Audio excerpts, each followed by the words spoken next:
within the Compassheet model. At this point, we've set up the sales categories, we've input the salaries, and we've set up the overhead lines and costs within there. In this point, we're going to look at how we actually pay for those and when the cash is expected to come in, both from the sales side and from the overhead side of those lines that we've already set up. So if we start off with the customer side of things, the customer descriptions are feeding through from the sales tab. So we've got up to the 10 categories. The descriptions are feeding through from sales. So if you look, it's a grey top, so that means it's coming through from the sales side. So if you just briefly flick through to the sales tab. So if we want to change those, we're changing them on here. So that might be widget 3, back to payment terms, widget 3's now come through there. So days to pay, so this is when customers pay us on average. So if they're paying us on 30 days after we make the sale, for widget 1, it's a 30 in there. Widget 2, it may be online or retail, so they pay us straight away. So that's 0. These are feeding through the model to work out when we actually get the cash from these sales. So for each of these customers, we put in when we expect the cash to be received. Looking to the right here, we then have a when do we expect the opening customers to pay. So at the start of the model, some customers will owe us some money. When do we expect that to be received? And similarly, we will owe some suppliers some money. Because it's grey, there's a figure there. That's coming from the opening balance sheet or opening balances report that we'll move on to next. If we've got opening customers owing us £20,000 over the next 3 months, when do we expect that to be paid? So that might be £10,000, £5,000, £5,000. And that's a matter of perhaps looking at historically when do customers paid and what does that opening balance made up of. And similarly, from suppliers that we'll move on to next, but we're looking at customer balances here. So from customers, so we're looking at generally they pay us in 30 days. For widget 1 customers and widget 2 customers are retail. And that will by default feed through the model. However, it might be at certain times of year or certain negotiations, because these might be individual customers, that might change. So you have the ability to override that, similar to what we've seen in other tabs. So Christmas time, you may offer extended credit terms, or you may know people are going to pay late. So December, January, it may be 45 days before people pay you on average, because you know people tend to pay a bit slower around then. So you have the ability to override at any point in time by putting figures in there, and then the customer days will change there.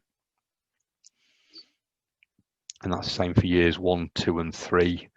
So if you were looking to model bringing in when customers pay you, so tightening your credit terms, and you wanted to model that, that's very easy to do.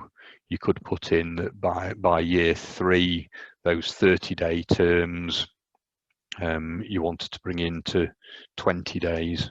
So you could simply put in 20 days there, and then that would model that through onto the cash flow forecast when we look at those.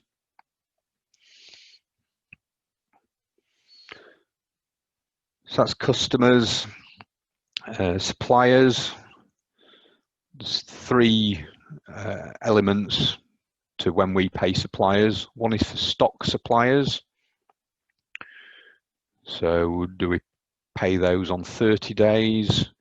What's called net monthly, so that's 30 days after the end of the month, which tends to average at 45 days. There's then when do we pay for the overhead suppliers? So these are the people that we've set up on the overheads tab. So again, typically you might pay those 30 days from the end of the month, so that might be 45 days on average. And then we have when do we, there's a separate one for fixed assets. This is where you're buying large pieces of, that might be machinery or office equipment, which tend to distort cash flow if you have those on separate terms. So we have a separate line for fixed assets. But we've set those up on by default. So we pay, when do you pay for stock, overheads and fixed assets?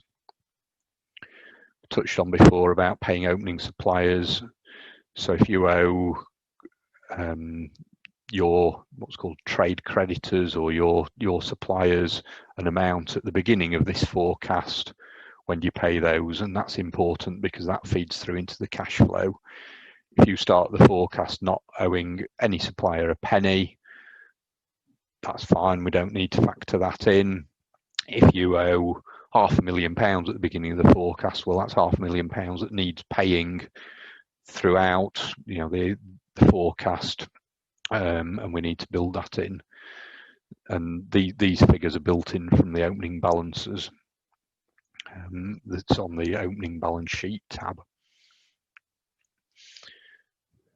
So if we just scroll past customer terms, we then go on to the overrides for, so we've put in defaults for days to pay stock suppliers for years 1, 2 and 3. So we've got an override for those as well, which again, for any particular month, we can just go in there,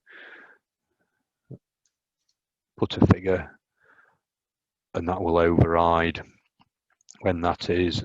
The same with an overhead supplier. So if we, you know, doing the reverse, if we were stretching out when we're paying some of the overhead suppliers, we could put a figure in there, and that would move that on and factor in the, when we're looking at the cash, that we were paying people a little bit later, perhaps for a couple of months. We can then come back, change it back again or remove it, but it gives us the ability to see what the impact of the cash is by paying people a little bit sooner or a little bit later within the model. The charge is the same, the profit effect is the same. What this is just doing is looking at the cash impact of those. So that's the overview of how to set up the payment terms within the model, both on the customer side and the supplier side. So that gives the overview of how to input the payment terms, both on the customer side and the supplier side within the model.